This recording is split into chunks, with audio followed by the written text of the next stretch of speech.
And now you can see the Backseat Mogul Show in all its video glory on our YouTube page at roughedge.tv.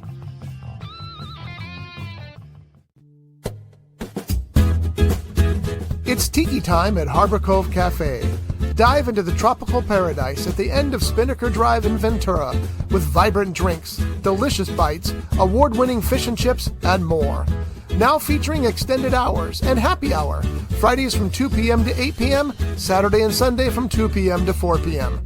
Harbor Cove Cafe, the hidden treasure at the end of Spinnaker Drive. Visit harborcovecafe.net for more information. Showbiz is a cruel and shallow money trench, a long plastic hallway where thieves and pimps run free and good men die like dogs for no good reason. There's also a bad side.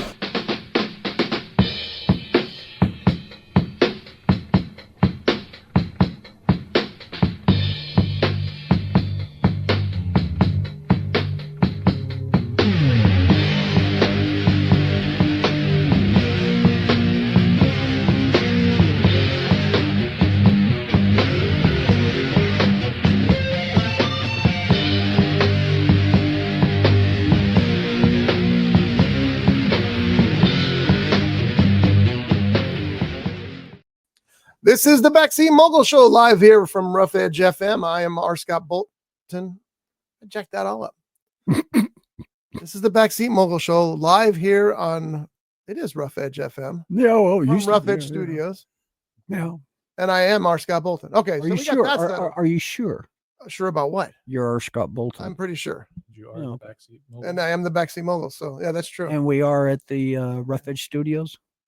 We are. Oh, okay. I think I got it covered. Johnny D over there. Hey. Jeff Genet over there. Hey. Jeff is back. Jeff was gone last week, as you all know, because he had a date with these guys. Who guys? The Wiggles. Oh, yeah, I did. So tell us about the Wiggles. How was that show?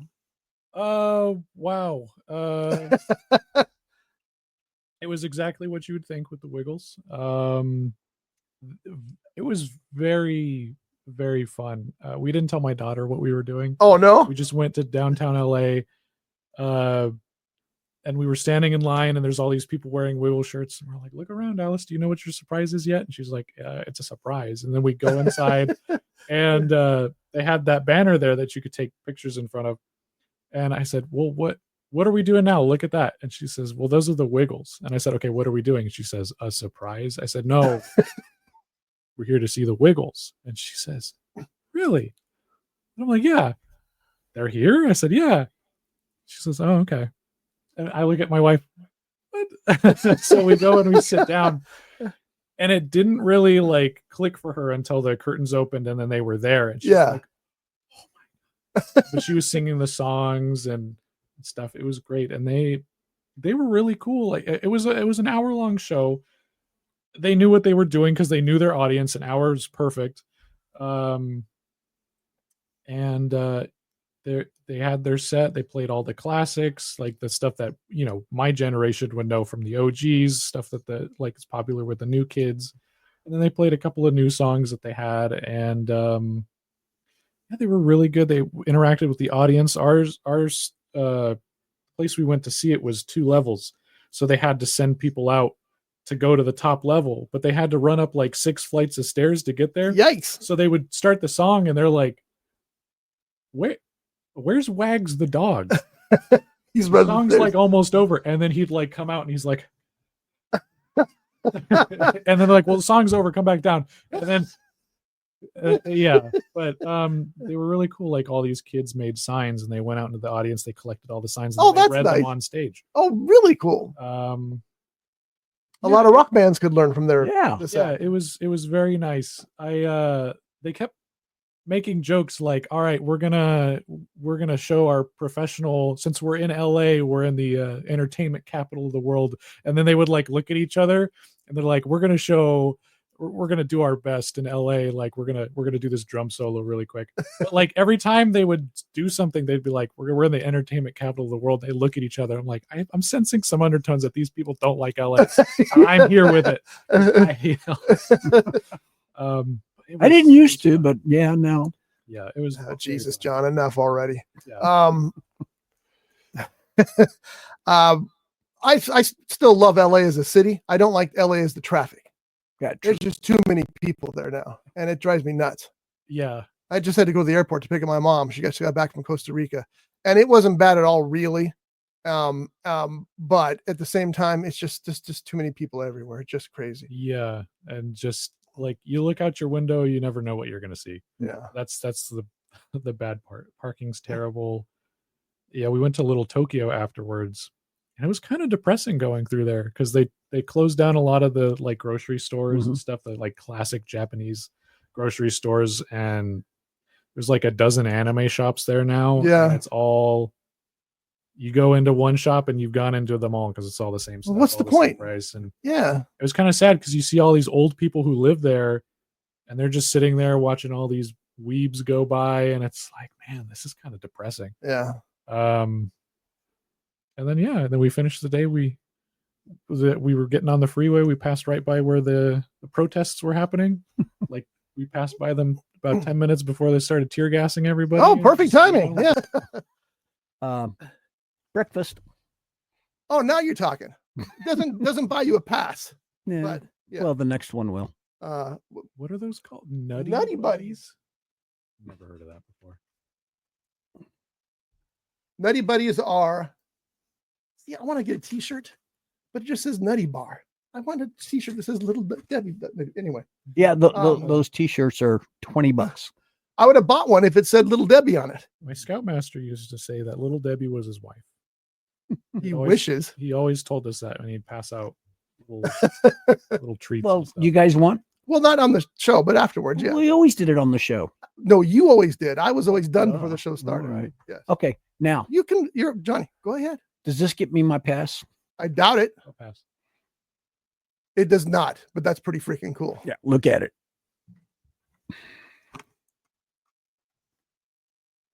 TV series Batmobile. Why is it painted that way? That's why I picked it up, because I think we've got two of the 1966 style Batmobiles. One's black. I think one of them's white or silver. I saw that one. Oh, I got to bring it for the collection. Have you seen our collection?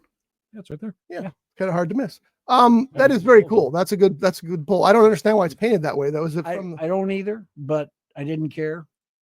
Well, this is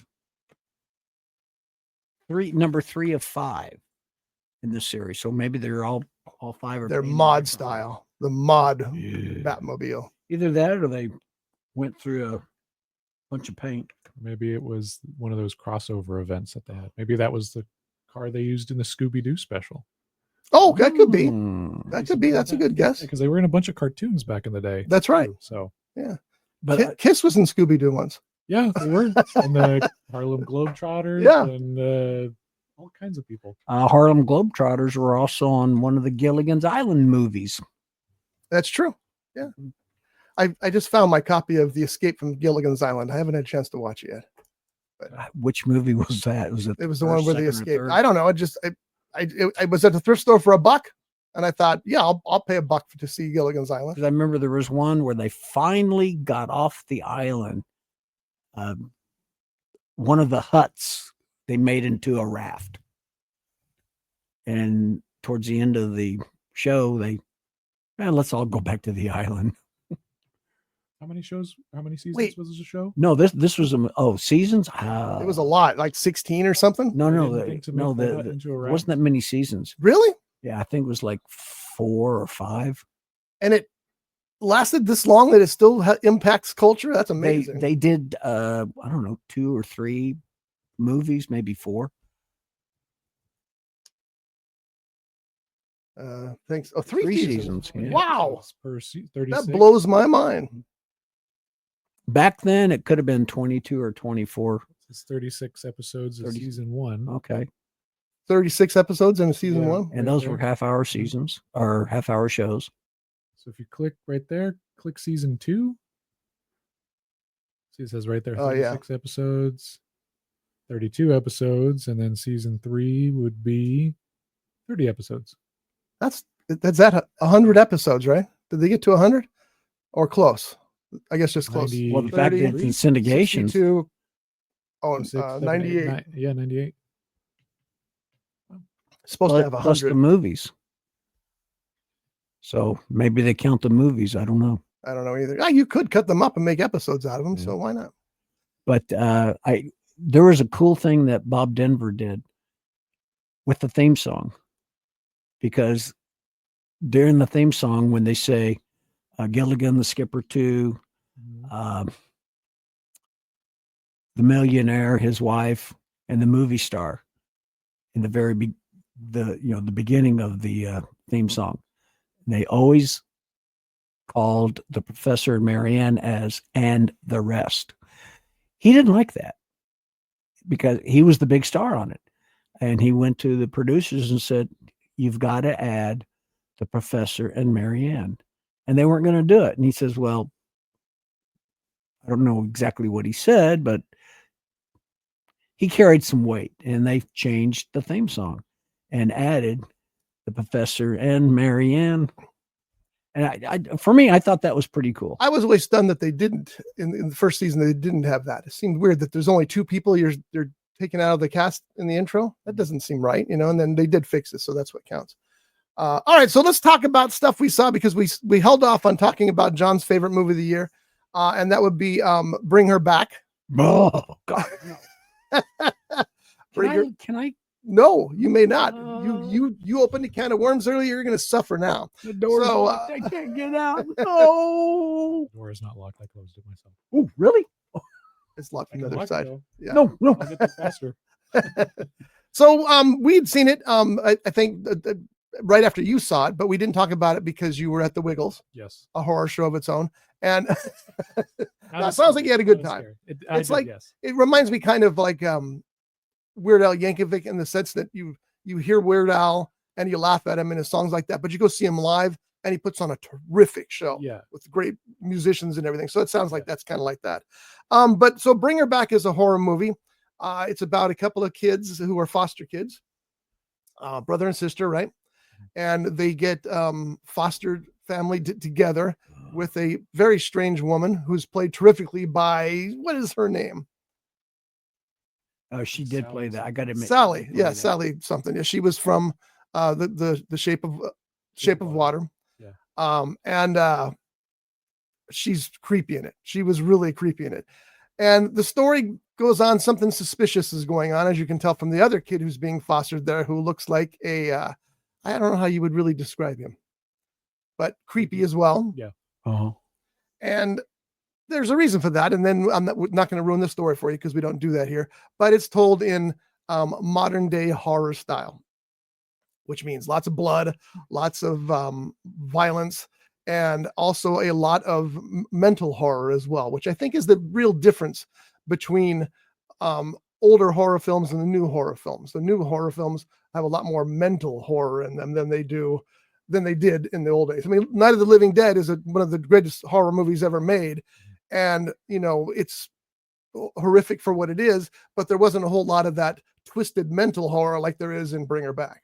Would you say it could possibly be on the same level as like Alfred Hitchcock's Psycho?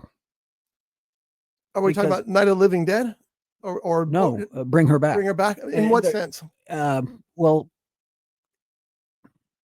the original Psycho, it was a horror movie. Then you find out at the end, it's like, oh, really? So the same thing with Bring Her Back. Yeah, it's a horror movie. And then you find out towards the end, it's like, really? Well, I can see that in that sense. I mean, it's building with this mystery, and you're wondering what's going on here. And the brother's concerned about what's going on, and his sister, unfortunately, falling into the spell. And she's blind. Because she's blind. She has to put trust somewhere, and she's putting her trust in this woman. So in that sense, I can see it building up. And then I don't know if it's really a surprise ending, but it's a big ending. Yeah. And I think the ending, it's really not what you expect. I feel like when you go into most horror films, there's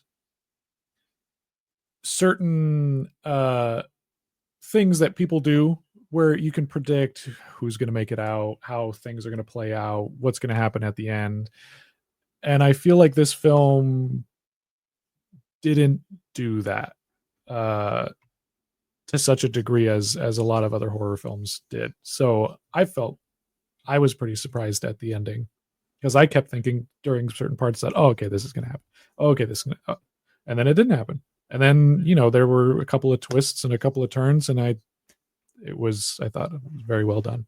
Yeah, I agree. I like movies that surprise me, because, all three of us here watch probably too many movies. And so you're at the point where the rhythm, the cadence, you have a feeling what's going to happen next in the story because you've seen it so many times. So when a movie can surprise you like that, I always get very excited about that a movie took me somewhere that, wow, how did I get here? And that was a perfect example of that. Do you remember the movie? I can't remember if it was called The Human Caterpillar. Human Centipede. Oh yeah. Oh, that movie. That was another movie that bothered the heck out of me for the longest time. If the Human Centipede doesn't disturb you, there's something wrong with you. But I felt I really don't worry about Jeff. I really felt disturbed with that one, and I felt really disturbed with Bring Her Back. Did you just see the first Human Centipede, or did you just watch all three? Oh God, just three. The second one's the worst, I think. Which is the one? I don't remember the second one. I've seen all three, because how do you not? But right. Which is the one? Unless they all three were like that. The guy works in a underground garage. That's the second one. Okay, that's the one I saw. Yeah. I didn't know that there was three of them. Yeah. I don't want to watch the other two. We were at this distillery up in Las Vegas, and they had a tour of the distillery. And before you could go on the tour, you had to sign this waiver, and it was like 19 pages of waiver. It was crazy. And so I'm kind of flashing through it, and I stopped and I looked at the guy and I go, "What's this clause about the human centipede experiment I'm supposed to take part in?" And the guy looks at me, and Shelley goes, "Scott." And the guy laughed, and I go, "See, he knows." And I actually pulled that from the South Park, because they said that hidden in the Apple agreement, I think it was the human centipede, where you agreed by signing this agreement, you agreed to take part in a human centipede experiment. They do that. Oh, I know. And here's the thing: what do? Do you not check the box? You're going to use it anyway. Nobody reads all 100 pages and then does that, but they say, read the fine print. I can't. I don't have a magnifying glass. Yeah. It's but anyway, that was funny. I told the guy, "What's this human centipede clause?" Anyway, getting back to Bring Her Back. If you like that type of movie, yeah, I recommend it. If you don't like that type of movie, no, don't go. For God's sake, don't go. It takes a certain fan to enjoy those kind of movies. Horror fans in general are a unique breed, but then you add another level with these modern horror films, where, like I said, not only do they have more of the mental horror stuff, but they have better actors, they have better writing, they have better filmmaking by leaps and bounds. And those movies are going to keep getting made because they're so inexpensive to make. What was that budget for that thing? Like 15 million or something like that, maybe? Yeah. It takes place in Australia. I guess it's a complete Australian cast. Sally Hawkins. Sorry, just popped in my head. Okay. The four main actors, I thought, were all great. Yeah, that's the point. Exactly. And the girl who plays the blind girl, I don't know if she was really blind in real life or not, but my God, she was good. I think I Googled it, and she does have some vision issues. Yeah. I think that if you are a fan of horror, that this is a great movie to go see. Personally, I don't like a lot of the indie horror that's been coming out, because it's more so like, hey, you got to really think about what you're watching, and I'm the kind of person that, like, I don't want to think for, like, not that I don't want to think, but you don't want to have to piece it together. I don't want to have to, like, do mental leaps to go, oh, this is about the subconscious, and it's about the economic structure of our government, and this is why the horror is happening. Like, that's why I hate the Babadook. Oh, because that there's no monster. It's just it's a psychological representation of why she hates her kid. Rightfully so, because if anybody's seen that movie, it is a definite reason not to have kids, because that movie is like, What's it called? A Babadook. I don't remember that. Another One. Australian film. I've seen it. Yeah, it's been a while, but I've seen it. And I like straightforward horror, and this does enough for that. And it also makes you, if you want to think about things, you can think about things. There's so many layers to this film that I really think that this is the next step for modern horror. And like the last time I felt like that about a horror film was when The Conjuring came out. I thought, okay, this is the next step in horror. And then they beat that horse to death. And now I'm like, all right, what are we going to do next? And I feel like every major horror film that has come out, like Hereditary or Midsummer or any of those. The Ring. Is that the one where they came out of the Ring, the TV? Yeah. But like all these indie horror movies, they're going into this weird direction where it's like, I can't really grasp what's going on here. I know what you're saying. I feel like this is right down the middle where we should be. Well, because I was going to say it's kind of close to that. You still got to think a little bit about this film. It's like, is it really this or is it really that? And then they finally tell you. But, but they don't like hold your hand about it like a lot of horror movies do, where it's just like, okay, we're gonna because at the beginning when they were showing those tapes, I thought, okay, we're gonna go to where they film those tapes. That's gonna be the end of and it, like I said, it subverts those expectations, and it I think it was packaged very nicely, and I really did enjoy it. And I don't like. I'm having a hard time describing how I feel about the indie horror and thinking things. So like, I'm not dumb, I promise. Maybe a little. What was the movie where the little girl, unfortunately, she passed away a few years after this movie was done. But one of her scenes is she's looking at the TV. She turns her head around and says, "They're here." Poltergeist. Poltergeist. Couldn't remember the title of it. That was, for me, that was a horror movie. Well, that was a horror movie. There's no question about that. But it's by today's standards, it would be tame. It'd be a Netflix movie or something. People call that the most kid-friendly horror movie. I don't know why. Because the little kids in it. The face ripping off scene and the I got to tell you, bodies in the pool. I mean, that movie's been out for what, decades? Yeah. So every time I pass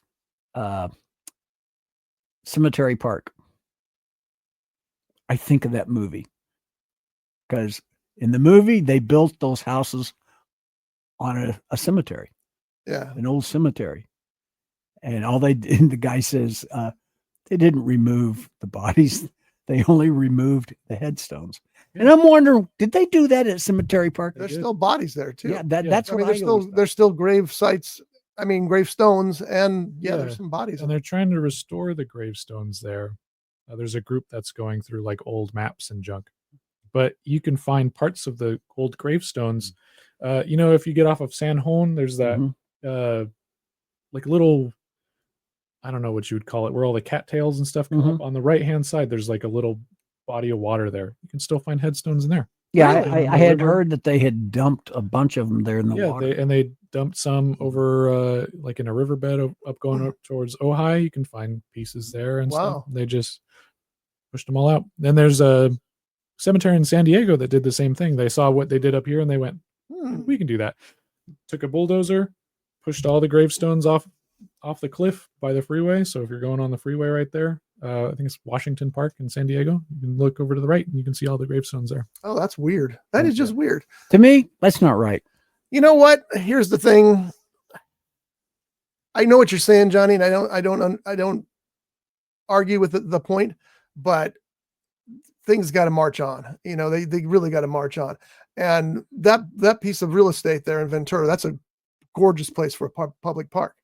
My dad used to tell me stories that he would take his girlfriend there and they would bring a picnic lunch, but he could never get the sandwich to his mouth because some force was holding it back. And my dad told a lot of stories. But Your dad was a good storyteller. But I also get the fact that there's people's loved ones there. But in most cases, and this is another example, there are loved ones you've never met or even known because they're from so long ago. So it's a weird thing. I see. There's this very sacred graveyard in Hawaii and on the island of Kauai, and it's gorgeous. I mean, at night they have lights that are strung on it, and it's just stunningly beautiful. They have old 1800 gravestones that are like angels carved and things like that. It's just beautiful. But I know that real estate is worth probably tens of millions of dollars, if not more. And I just wonder. Hawaii's got a whole different vibe. So I don't know that anything will ever happen to it, but I also know that somebody's going, yeah, I want that property. I want that property, Mr. Burns. And, it's tough because do you leave the land like that forever? I don't know. That's why I'm going to be cremated and putting everybody's margarita at my. Oh, I like that. That's a good idea. Speaking of Hawaii, I just found out that you guys might already know this, that in the original 1980s Tom Selleck's Magnum PI, the house that was Robin's Nest, it was a real house. The grounds and all that. It got bulldozed over, and I don't know what they built on it. Well, see, there's another example. Do you need that house? It was a gorgeous looking house. I'm sure it was, but if somebody owns the property, they're entitled to do what they want to it. And you leave it up for 100 years because Magnum PI was shot there. You can't do that. Now, I don't know what they turned the land into. Probably a Starbucks. Of course it's a Starbucks. Everything's a Starbucks. Or Subway. Subway, I'm okay. Or both. I don't drink Starbucks, but I think there's way more Starbucks. It seems like there's a Starbucks on the corner and right across the street from it is a Starbucks. Well, that's the joke in Shrek 2 when the monster's coming through the town smashes the Starbucks, all the townsfolk run out of the Starbucks and across the street into the other Starbucks. I don't remember that. I think it was called Ye Old Starbucks or something like that. But yeah, that was the joke. I'm gonna have to pull that clip and send it to Andrea because she loves Starbucks. It's whenever I complain about it, she's all I'm gonna send her that clip. If somebody buys me a Starbucks, fine, I'll drink it. I've gotten gift cards for Starbucks, which I have not used. Why? I'm just not a big Starbucks fan. When I used to do rideshare, 3 different times at 3 different Starbucks, I picked up baristas, take them home, or I was picking them up to take them to work. And I asked, each one of them, like I said, it was 3 different times. I said, I don't understand why people are paying so much money for Starbucks coffee. And each one of them told me they didn't understand it either, considering it's mostly milk and sugar, very little coffee. So they're paying for a Starbucks drink, not really a Starbucks coffee. They're paying for milk and sugar. No, I don't really drink coffee. No, either. Soda guy or anything. I'm a water, lemonade, okay. Chocolate kind of guy. Okay. Well, we've had some Kentucky lemonade before. Kentucky lemonade, yeah. My wife just made a raspberry boysenberry lemonade. Oh, very nice. Because we have some berry plants in our backyard that are giving us like 2.5 pounds of berries every day. It's crazy. So we've been. As a matter of fact, I don't know if it's still in the bar, but we used to have some Junior Johnson's Midnight Moon lemonade. You remember that? There you go. Just vaguely. I'm sure it's long gone. God, it was so good too. So anyway, let me ask you this last question. How would you compare Bring Her Back to their previous movie, Talk to Me?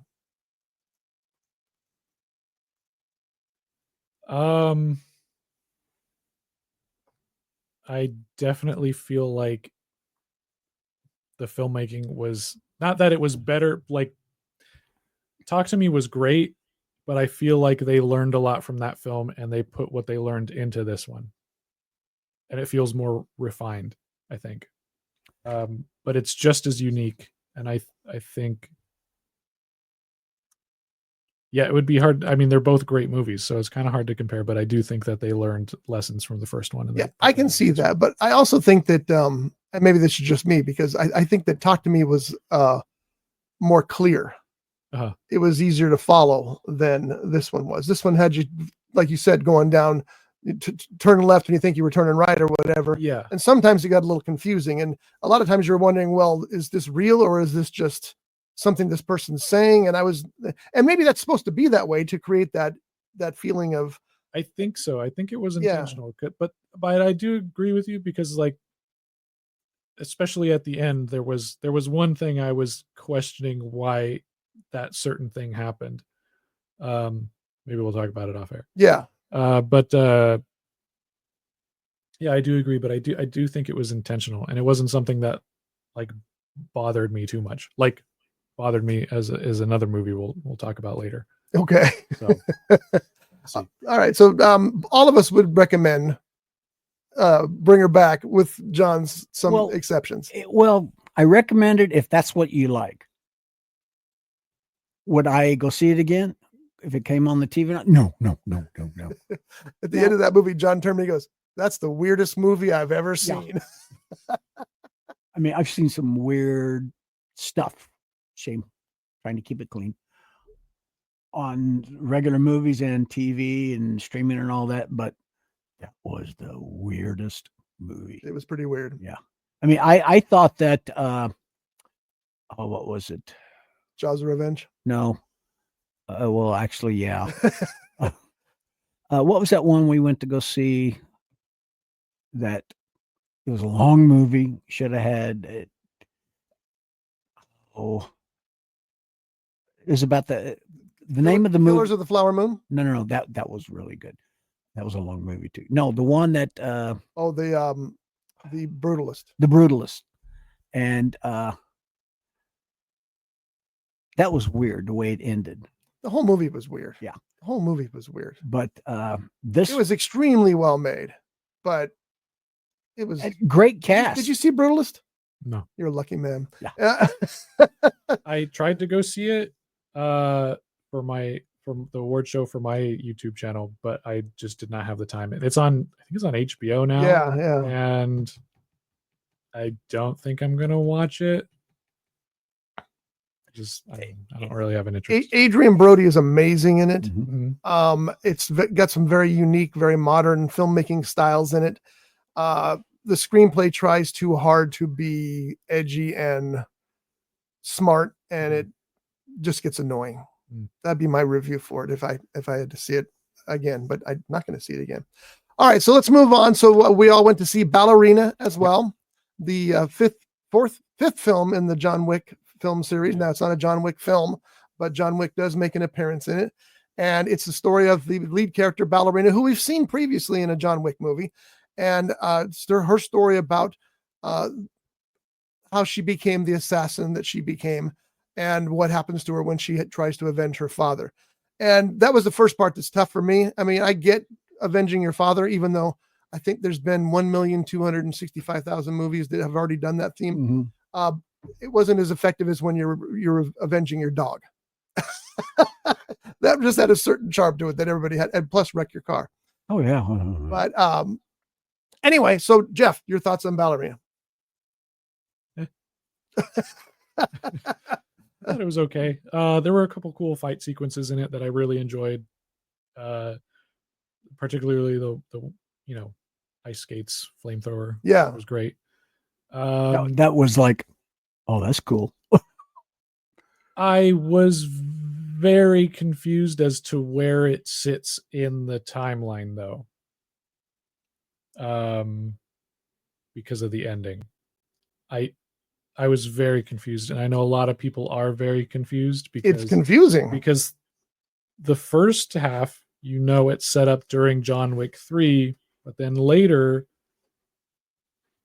where is that set up? Because if you've seen John Wick 3, it goes right into 4, and if you've seen 4, you know what happens at the end of 4.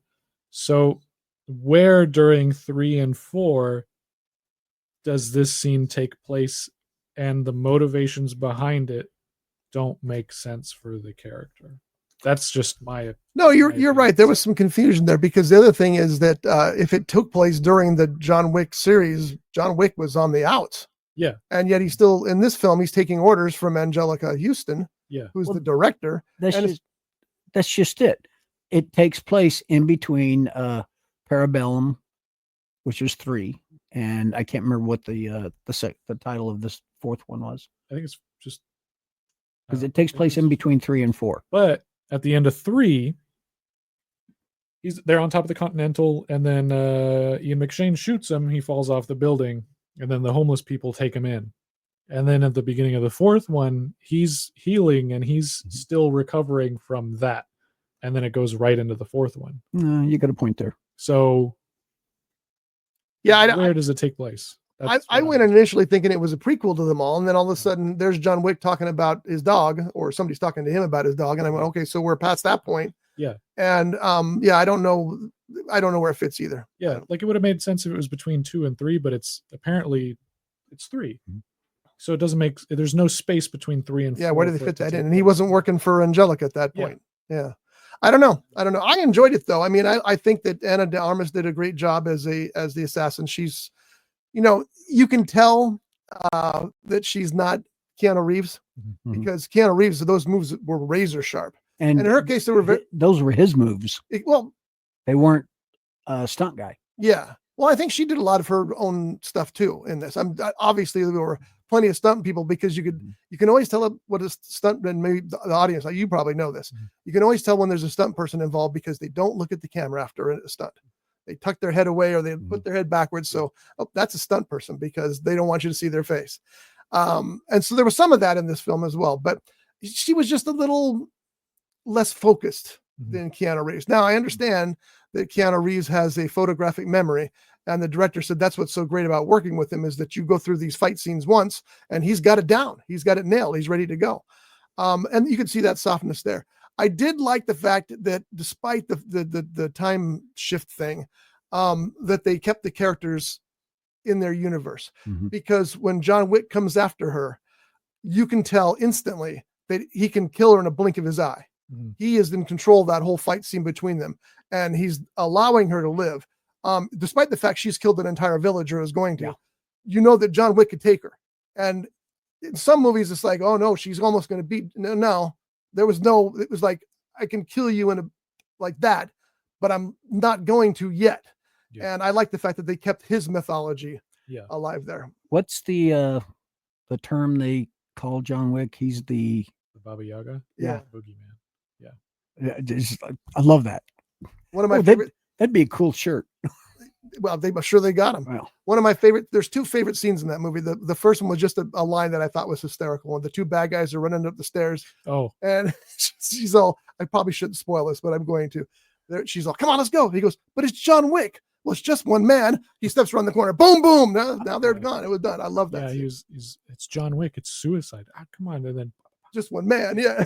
And my other scene that I loved, and this scene took me by surprise and kind of brought me into the movie a little bit more, is the scene where she's leaving the scene where she just killed somebody. She's done her assassin work, and she's walking through the building. There's bodies just strung everywhere. Yeah. And she goes out and she gets into her car and she starts to drive away. Well, you think she's going to drive away. The scene's going to fade and move on. Oh no, that car comes straight across and sideswipes her and pushes her back, and we're on again. T-bone her big time. That. I thought that scene was great. Yeah, she's driving away from the camera goes up, and then it hits, and then the camera goes back. Yeah. And go back into the same shot. It was beautiful. Yeah. It was beautiful. I love that about that. Now, the best thing that I've heard about, and I really hope it's true, there is going to be a John Wick 5. Here's the thing about John Wick 5. The studio said there's going to be a John Wick 5, and they probably can make one whether the filmmakers are involved or not. But Keanu Reeves and the director, Chad Stahelski, or whatever his name is, he goes, we don't know what we're doing. We said we'd do a John Wick 5 if we can think up a concept, and him and Keanu, and he goes, and we don't have a concept. Yeah, and Keanu says his knees can't do John Wick 5. I believe that too. So. Yeah, maybe I'll get CGI knees. Robotic knees. I didn't realize until later, Ana de Armas, I hope I pronounced her name right. Close enough. She was in the last James Bond movie. Yes. And I didn't realize that. I mean, maybe if she's wearing that black evening gown, I would have realized that was her. I think she was wearing a black evening gown. Wasn't she in that scene? Yeah, but it was tight in the. Wow, John, you're getting a little dangerous here. Norman Reedus was also in this movie. Yeah. I told my wife, I go, I know that Ballerina had like a $90 million budget, but apparently it didn't include shampoo for Norman Reedus. Well, that's that's just how he looks. I know. Since they saw him in Walking Dead, like that's kind of what they keep his character. That's true. I think he must agree. He must have some focus on that. I wish they had more of him in this movie. I felt he was a little underused. He was a good character. Spoiler alert. At the end, or towards the end, you see somebody in a hospital bed. Yes. And I'm thinking that's why I was hoping there would have been a scene at the end of the credits to let us know, maybe he's going to be in the next one of Ballerina. Well, if there's going to be a next one for Ballerina, because it's like they're barely going to break even on it. The good news is there's only $90 million to make, but it's slowly getting to that point that it might make enough to break even. But okay, Scotty, your opinion as far as thumbs up or thumbs down with that movie? Oh, thumbs up. Jeff, thumbs up or thumbs down? Or you can do the fluttering palm. Yeah, I'm kind of in the middle. Like to me, it felt, if you liked John Wick 2 and 3, you'll like this one, I think. To me, I think it's kind of like, I really enjoy John Wick 1 and 4. I think those are the best that series got. And if you're a fan, go see it. But it's not John Wick. I mean, that's the thing. I'll give it 2 thumbs up because I liked all the action that was in it. It was nice seeing what little scenes there was of John Wick actually in it, of the character John Wick. And I really enjoyed that movie. And I also like the fact that, unfortunately, it was Lance Reddick's last movie. Did you guys hear those big booms? No. Oh, okay. I'm just imagining things. Was that it? That probably was. Oh, it was probably this. I thought we were having an earthquake. It's too bad about Lance Reddick because he was really great. And I thought that he had passed before he shot any scenes for this, but apparently, you're right. It was his last movie. So. And Ian McShane, to me, he looked older in this movie than he did in 4. There's probably a reason for that. He is older. Yeah. So, yeah. But still. I love Ian McShane. Yeah. Too, especially in that role. But, and then I liked was it the Prague Continental? I think so. How many Continental? Oh, they're all over the world. But didn't they blow them all up? In 4, but this one takes place between 3 and 4. That's right. But a few of them up, I think. And it's just like I thoroughly enjoyed it. I did. So yeah, I'm going to give it 2 thumbs up.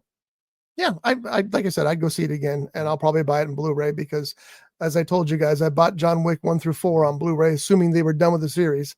Because I never buy it until I can get a box set of the entire series. And then they announced John Wick 5 and I'll put Ballerina next to it too, I guess. Speaking of Blu-ray, the photo I sent you of all those Blu-ray movies? Yeah. I bought most of them. I did not buy the cartoon ones, but I bought the others. I don't even have a Blu-ray player yet. Anytime you see Blu-rays on something like that, send it to me because I'm always hunting for it, especially for $2. Oh, yeah. This is at, you ever gone to Carl? Thrift store in Ventura. Carl, it's an acronym. It's C period A. It's out by Smart and Final out there in Midtown. I guess it's Midtown. Oh no, I don't. Yeah, it's the money they collect is supposed to go for dogs. Oh, okay, yeah, I think I know. Here in Santa Paula, they've got Carl. It's like a rescue, not a rescue place. What would you call it, Scotty? I would call it Stop Banging on the Table. Oh, sorry. It is a rescue place. I mean, it is. We when they took drugs, when Leo passed away, we took all of his drugs out there, and they were very happy to get his drugs. So I thought she meant when we take drugs. Oh, well, yeah, okay. Well, we did take the drugs to the place. Well, my 2 thrift store. I know I'm getting off kilter here, which is that's me. My 2 favorite thrift stores used to be here in Ventura. Was Carl and Cat's Cradle. Unfortunately, Cat's Cradle is no longer here. Close, yeah. Well, you were going to say something, and then the thrift store conversation started. Oh, I was going to say that's the problem with buying DVDs as they come out, and the benefit of buying the collection packs. Sometimes they come with cool stuff. True. Like Yeah. the John Wick one, I remember it came with the coin. Oh, that's the right. Continental, the Yeah. 4-pack, and I thought, damn, I already have all 4 of these movies. I didn't get the one with the coin. I just got Uh-huh. a nice little box set. But There is something I forgot to tell you. They have the complete seasons 2 and 3 of Denny Crane, oh, that's fun. Denny Crane. but it's not Blu-ray.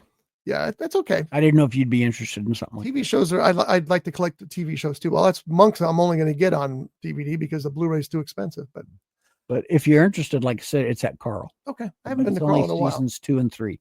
I haven't been to Carl in a while. So, And all right, we got time for one more movie review. And I think we're going to talk about the new Predator movie. Sure. Or what else did we see? Was there something else? I saw Predator and Dogma this week, and that's it. That's right. And was Dogma? Had you seen it before? No. Oh, so what did you think of Dogma? I'm I curious. thought it was great. It is great, isn't it? Yeah, I thought it was. It's been a while since I've been to church, long time, but I grew up Catholic, and I thought it was really well done. And people are always like, oh, it's so blasphemous, and yeah, but like have a sense of humor. I think it really does well with the lore that it's dealing with, and it crafts a wonderful story. And well, I agree completely. I heard the same thing about the two TV series, Supernatural and Lucifer. Mhm. I was raised Catholic also. Mhm. I didn't find any of that stuff blasphemous. I just found it entertaining. Yeah. And if you do find something blasphemous, turn the channel. Exactly. Look something Yeah, else. it's not that big of an issue. Yeah. I loved it. I thought it was great. I thought it, and I saw a clip of him out there with the protesters when the movie came out, and protesting his own movie, and they're like, "You're Kevin Smith." I love that. That's awesome. Yes. Well, I've been watching a lot of his movies because Clerks was a huge inspiration for Mhm. First Run, and that was the only movie I had seen by him. And I got a 2-pack of Clerks 1 and 2, and after I made the movie, I thought, well, I'm going through DVDs, I might as well sit down and watch the second one. And I think when I watched Clerks 2, that's when Kevin Smith clicked for me. And then I went out and I bought all of his other movies, and I've just been slowly going through them, and I've really, really been enjoying those movies. He's terrific. He is. Jay and Silent Bob. Which was the first movie that they were in? It was Clerks, Clerks. wasn't it? Yeah. Okay. And then they were in what, 2 or 3? They were in Clerks 1, 2, and 3. They were in Mallrats. Were they in the Dogma. series? Wasn't there an animated series? There was an animated series with them, and then they had 2 of their own movies. And then beyond that, I haven't seen them yet. So Speaking of offensive, that Clerks animated series had one of the most offensive but highly hysterical things I've ever seen in my life. It was like out of something from Curb Your Enthusiasm, because they were watching a TV show called Flintstones List, and they got the people loaded on the train, and they all lift the train up and they run with their feet. Oh my god! It's like, I can't believe they just did that. I vaguely remember that from the Flintstone cartoons. I don't think so, John. Well, I remember They did- whenever. they did do the lifting and the running, but they didn't have a parody of Schindler's List. I promise. Oh, okay. Flintstones List. The train. Oh, I get it. I It's- get it. I okay. get it. Yeah, that's But- what makes it so like, wow, that's offensive, but damn, that's funny. But I even think they did a in the cartoon Flintstones. People are getting on an airplane. It's a pterodactyl. But Yeah, to get it to going with all that weight, you see their feet running. Yeah, it was funny. that was funny stuff. Well, that was the Clerk scene that I still to this day sticks in my mind, because I'll never forget watching it live when it aired the first time, going, no, they didn't. Yeah, well, that was the same thing in Clerks 2. There was a scene like that. I can't talk about it on air, but Okay. oh my god, I was crying. I was laughing. I got to go back and watch it. It was so long ago. I got to go back and watch those movies. I think Kevin Smith is is a very brilliant filmmaker. He is. There's no question. And I think it's unfortunate he hasn't been able to make as many films as he wanted to make. I mean, I'd have loved to have seen his Superman. Did you ever read the script? No. Is this the Somebody one I know might have a copy. Is- I'll get it to you. Is this the one that Nicolas Cage was going to be Superman? I don't know if it was that one or not, but it was just his. It was Tim it was Burton, I think. he converted the Death of Superman comic series into a movie, Mhm. and I thought it was a really good script, but it didn't fly. So, okay, so Dogma. If you haven't seen it, you probably should see it. But Oh yeah, so years ago, but that's I need to see it again. I need to see it again as well. I haven't seen it since I bought the DVD, and when was that? It's 10 years ago, 15 years ago, a long time ago. So, Did you get it on Blu-ray? no. Oh, it may not be available. No, but it will be, because now that Smith owns it, he's going to re-release it on DVD and Blu-ray. And I may be talking out of turn here, but I think that he's the one who either put together a coalition or something, and he's got friends like Ben Affleck and Matt Damon, so they got money, and maybe they bought it out. And my understanding is he owns it now. So That's good. that is good. That's how it should be. So the new Predator movie is on Netflix, Hulu, and Disney Plus by proxy. that's right. And it's called Predator, Killer of Killers. And it is an animated film that tells 3 and then 4 stories. And that was my initial problem with it. When I started watching it, I knew it was a movie, but it was segmented. And I thought, is it going to be like Heavy Metal, the movie, where they're going to have this segment and this segment? But then it all flows together into something, one big picture. So I ended up really enjoying it.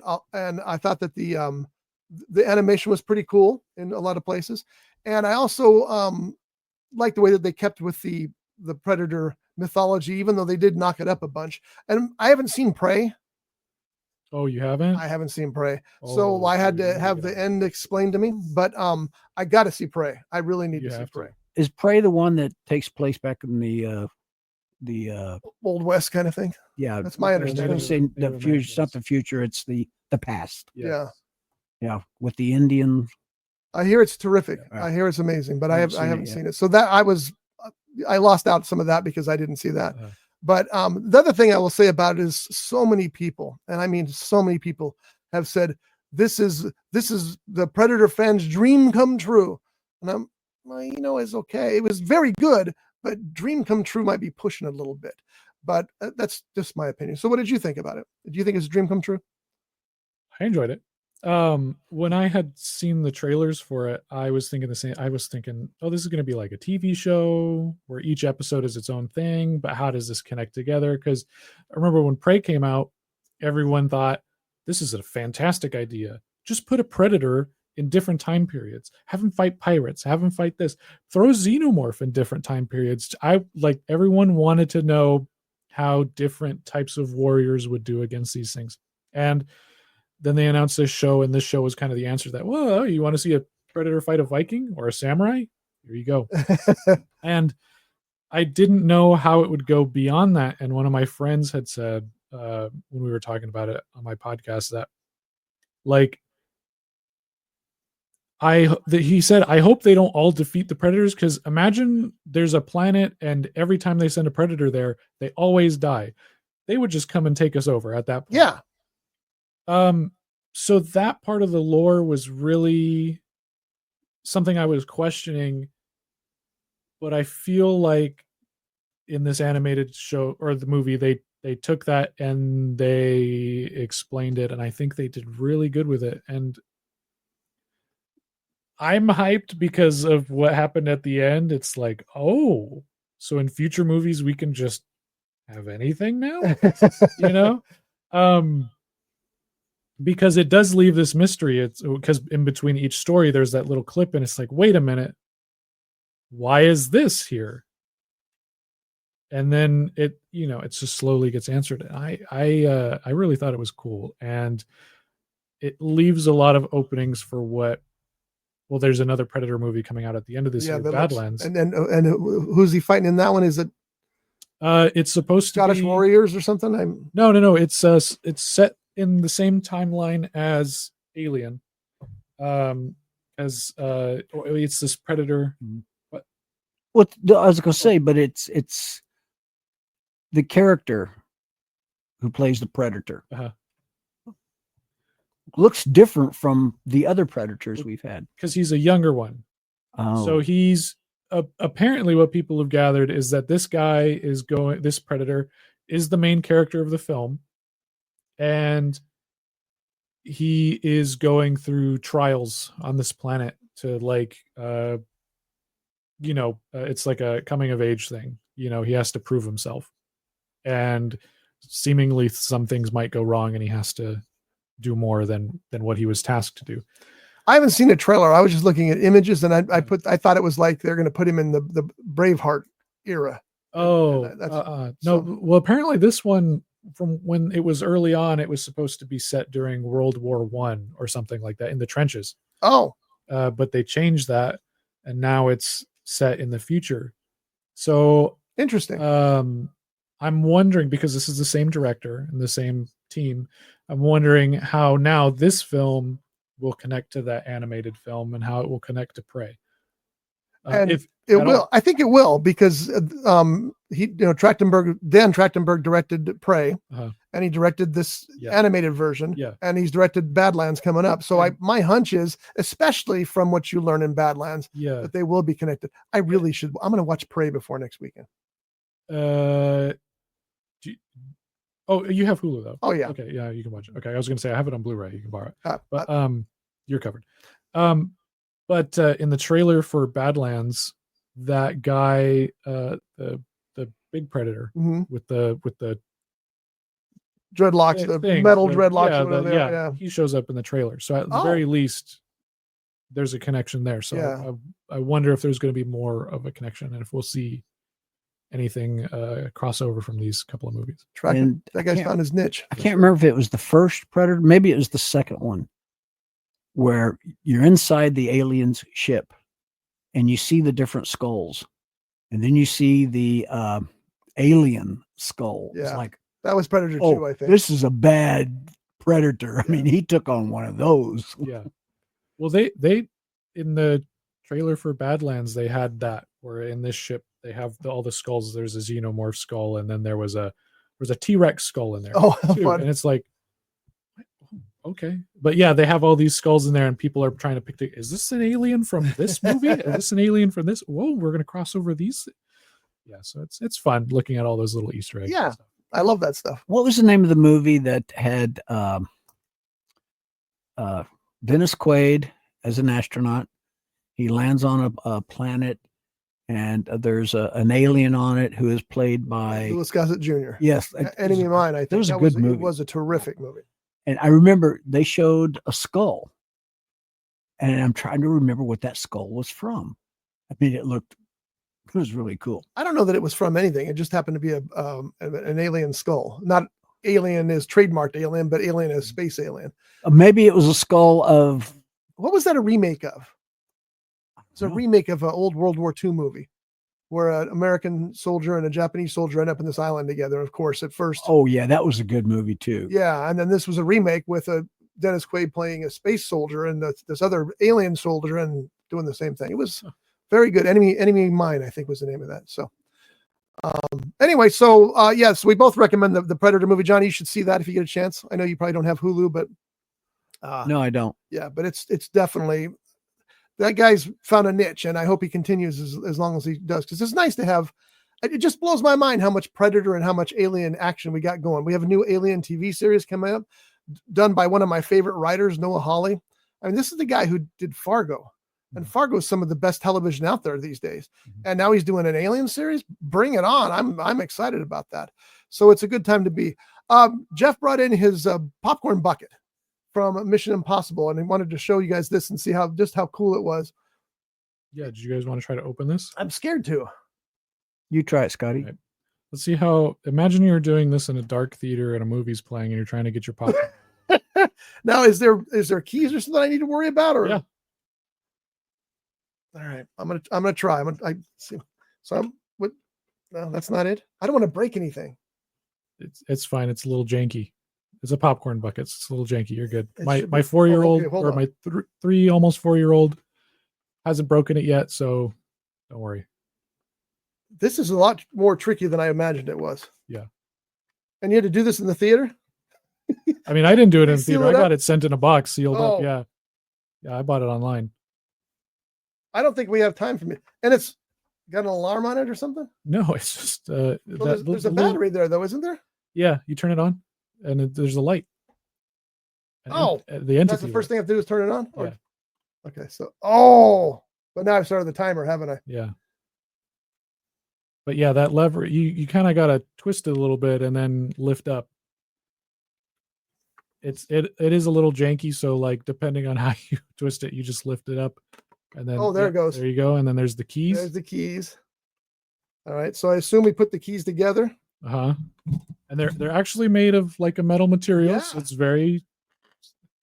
It wasn't plastic; it's well made. All right, so we'll try putting the keys together. Although the keys are a little bendy, so you got to kind of.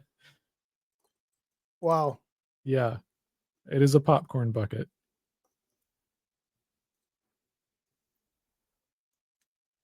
I'm not trying not to force it because I don't want to break anything. Am I on the right track here? Yes. So you guys folks can't see this, especially if you're doing the audio version. Yeah, there we go. Like a timer up. See how long it takes you to get your popcorn. All right, so I got that in there. I'm putting the key in now. And now you can kind of shove it in there, and then you just push it. You don't twist. And it comes up. And then the whole handle thing should pop up. I must not have got it down far enough. Maybe I don't have the key in right. Does the key have to be in a certain angle? I don't think so. Yeah. There you go. Okay. And then you pull that up, and then the top should open. Okay. Well, I'm not going to pull it up because I'm scared to, but that's a lot of fun. Yeah. How much does this cost you? This was $36 or something. You know what? That's just a fun movie toy in general. Yeah, I thought, man, these guys really won the popcorn game. Yeah. I don't need to buy any more, but unless somebody else makes something cool, then I have to buy another one. But well, they will. You know they will. I can't wait for the Jaws 50 tubs. When's that is that still supposed to happen? I think so, but I think that was only one theater that was selling that popcorn bucket. Well, then then at Universal, they just started their Summerfest, so I know they got a bunch of stuff. I kind of want to go to Universal just to. I told my wife we can't go to Universal this year because I'll spend $300-400. Yeah. June 17th. So it's coming up. It's coming back. Oh no, that's the DVD release, the new Blu-ray release. I don't need another copy of Jaws. I have many copies of Jaws. I don't think you told your wife. I think your wife told you. That would also be true. Oh yeah, August 29th. Why? Oh, because I don't understand. Why are they waiting till August 29th? The original film was released in June. Maybe not to compete with movies they got coming out. I guess. What day did it come out? It was July what? Well, the new one's August 29th, but the first time it was June 17th, I think, wasn't it? Yeah, maybe. I don't know. They don't want to compete with something. Yeah. Because I know Jurassic World is coming out this summer. And that's probably what it is. By August 29th, most of the tentpole pictures are gone. Yeah. So that's probably it. But I will gladly pay to see that movie again in a theater. Just because I always wanted to see the documentary, The Shark's Still Working, because I understand it's the best documentary about the story of the shark and Jaws and what have you. And I could never find it anywhere. Well, I was telling Josh one day I wanted to watch that, and he goes, well, you know that Blu-ray I bought you? I said, yeah. He goes, that's one of the discs inside the Blu-ray. I go, oh, it is? There you go. I've had it forever. Johnny, you luck over there with your... Is this key supposed to turn? No. You push. Oh. Which I did. And then this opens up? Yeah. Yeah, the handle should pop up. It's a little weird. Does it matter how the key goes in? No, I don't think so. Oh, yeah. Oh, there we go. There you go. Oh, that is cool. Well, there's no cookies. No, sorry. Well, that's what Jeff told us before, that he was going to put cookies in there for his daughter. And she opens that thing faster than I do. But you guys have the key. Yeah. So that's she's going to have to ask me and my wife for half of the key. So you sure she hasn't already 3D printed the keys yet? That kid outsmarts us all the time. I wouldn't doubt it.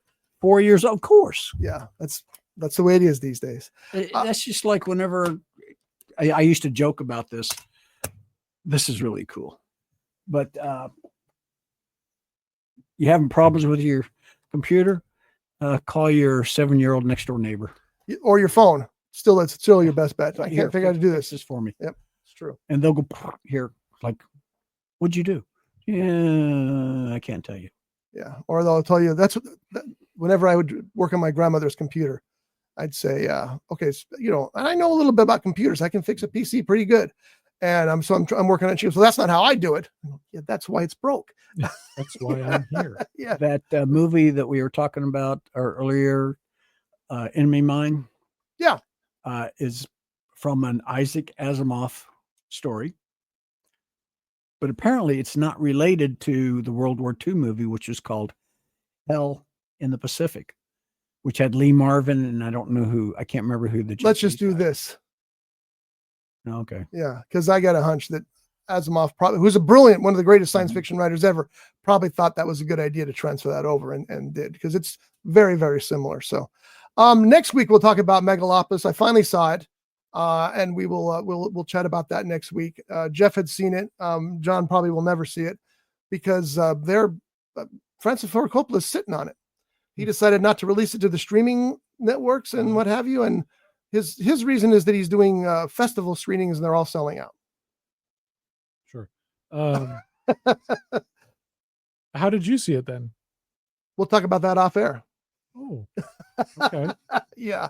But anyway, I finally did see it and I'm glad I saw it, and we'll leave it at that till next week. So that's it for today, folks. We'll see you next week. Wait a minute. What are you watching? We didn't do that. We just talked about... No, that's movies. We didn't talk about TV. That's because... What am I watching? I've been watching The Better Sister on streaming. It's Jessica Biel and Elizabeth Banks. Boy, Elizabeth Banks, that woman is just shining these days. Ever since she did Cocaine Bear, which I still give her big props for. She directed that. She's taken these roles that really showcase her as an actor. And man, she's just really, really good. And she's excellent in The Better Sister. What else have I been watching? The usual stuff, nothing new and exciting. We've been watching Your Friends and Family, I think is the name of it, with John Hamm. Not his best work. Not his fault. He's John Hamm. He's terrific in it. I've only seen the first episode of that. And you've seen enough. Yeah. What about you?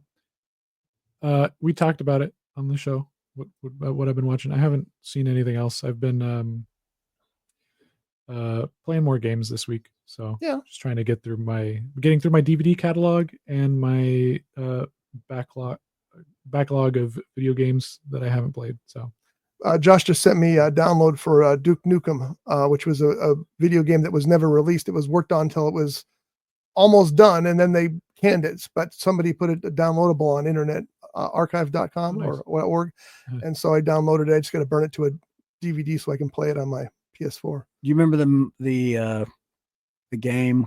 I think it was called Doom. Sure, yeah. And they made a movie out of it. Yep.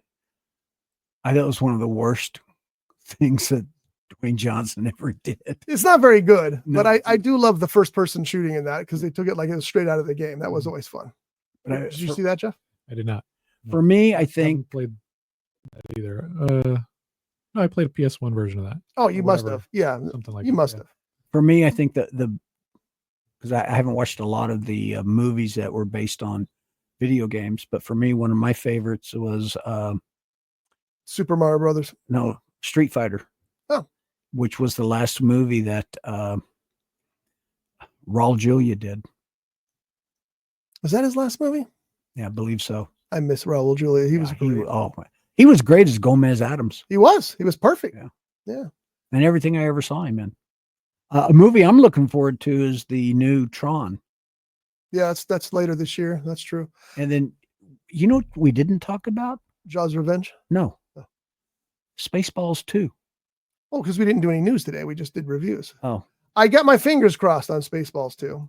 I mean, the fact that Mel Brooks managed to do the announcement himself was pretty freaking cool. He's 98 years old. He looks nice and healthy. And the fact he's returning as Joker is very exciting.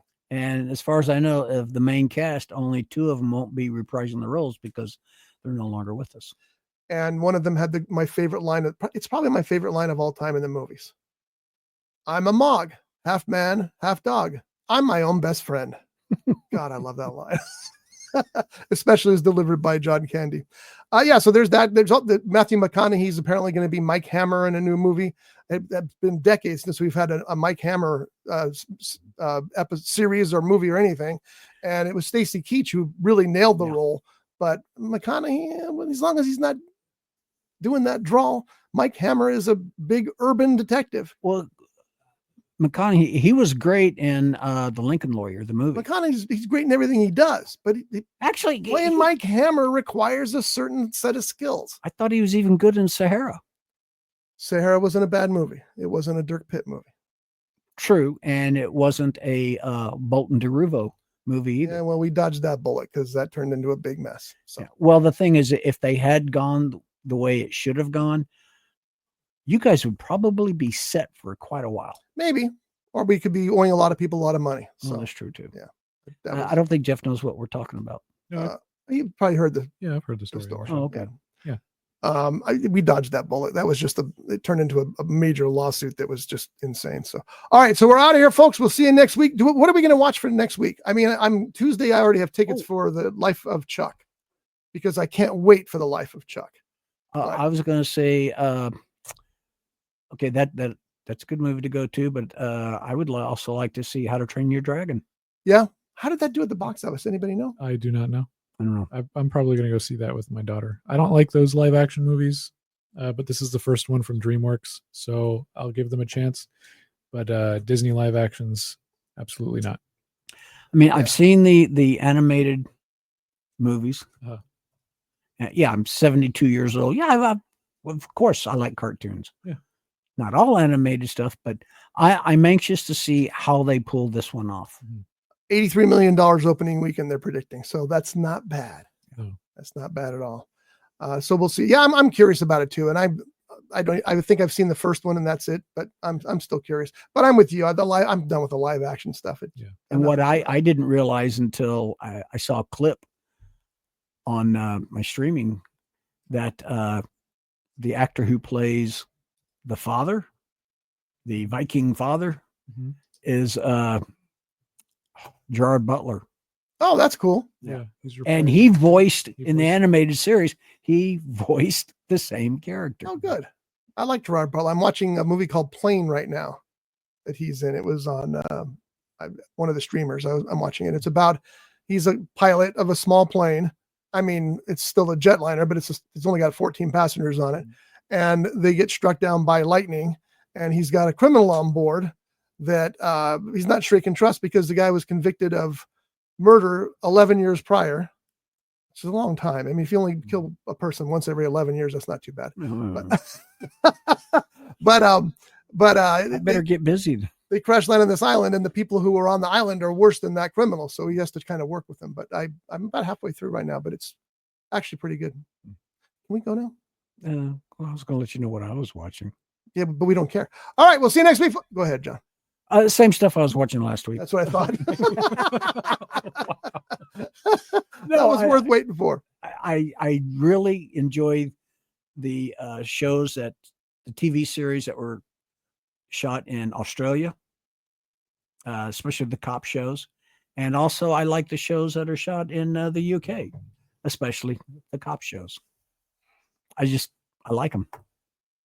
There's another series that which I haven't watched in quite a while. It's called Silent Witness, and that's about people who work in the morgue. Hence the silent part. Yeah, to figure out, okay, how did this person die, and it leads to finding out who killed these people. It's a quite interesting series, and it's been on. I don't know if it's still in production, but many series. Now, series in the UK, they'll shoot maybe 6 episodes, but each episode is like 90 minutes long. And I like mini movies. Sometimes it's too much. When I'm watching a series, I prefer it to be shorter than longer, even though sometimes when they do like 6 movies that are 90 minutes a piece, it's like, so it works out. But all right, we will see you next week, folks. We got to get out of here. So I'm going to see Life of Chuck for sure. Maybe we'll see How to Train a Dragon. I also want to see Phoenician Scheme. Really looking forward to Phoenician Scheme. So, but we'll have to see how it all goes. Oh, There's only so much time in a day. which we didn't tell you when you first started. Oh. Part of being part of this crew, you got to bring in things like this.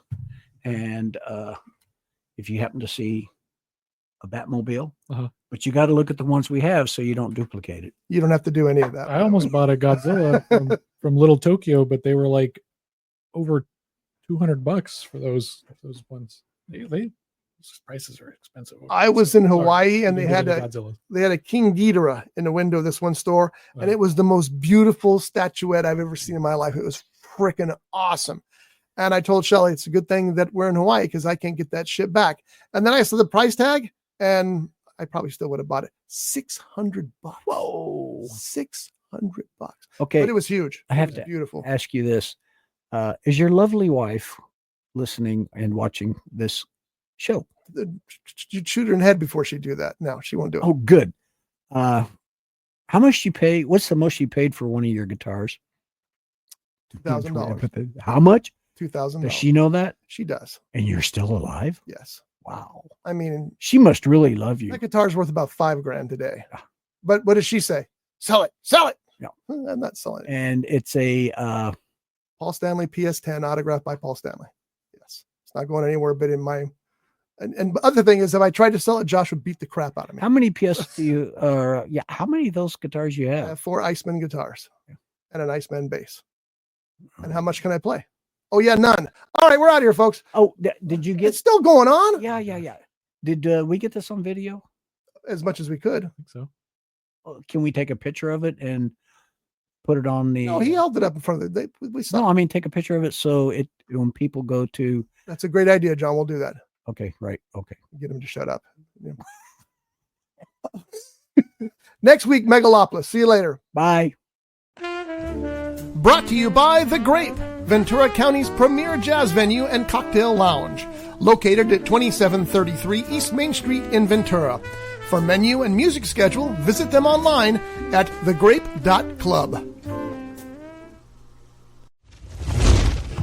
This has been a Rough Edge Studios production.